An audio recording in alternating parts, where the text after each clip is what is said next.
So as Marcus said earlier, we have had this forum for now over 2 years, and we had this forum mainly to bring together, scholars and practitioners working on Buddha nature together to share different perspectives and enrich not only our understanding and knowledge of Buddha nature, but also to promote the message of Buddha nature to a wider sort of audience.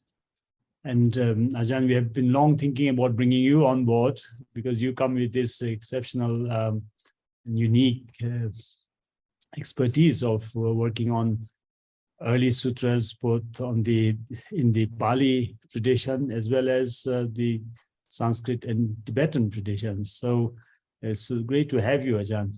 And I would like to start by asking you how you started your interest and career in Buddhist studies and landed up on working with both the Pali Suttas as well as the Mahayana sources.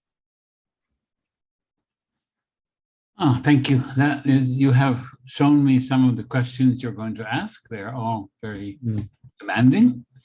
How did I start was, I think, rather by accident. At that time, growing up in Toronto, there were not many living traditions or teachers around. And as you know, 1960s, there were even not many authoritative books. So I was interested in religions. I was interested in religions and then Eastern religions. And amongst them, I became attracted to Buddhism.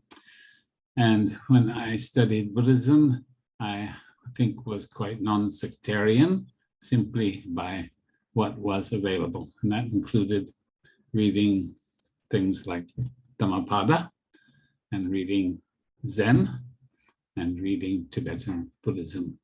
So that was my beginning, was already reading these different traditions and not having any real contact with teaching traditions.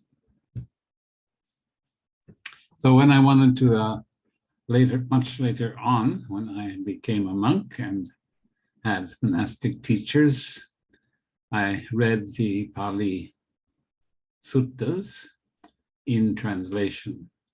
And one of my teachers, several of my teachers, particularly Bhikkhu Vimalo, when I would ask him question after question, he would say, the only way to really understand the suttas is to learn Pali, because the translations are inadequate. So that led me to learn Pali. And at the same time, I didn't want to have just one tradition. So I somehow or other decided to start to read Tibetan and read the Kanjur. So from the very beginning, let's say, I was studying these side by side, hand in hand.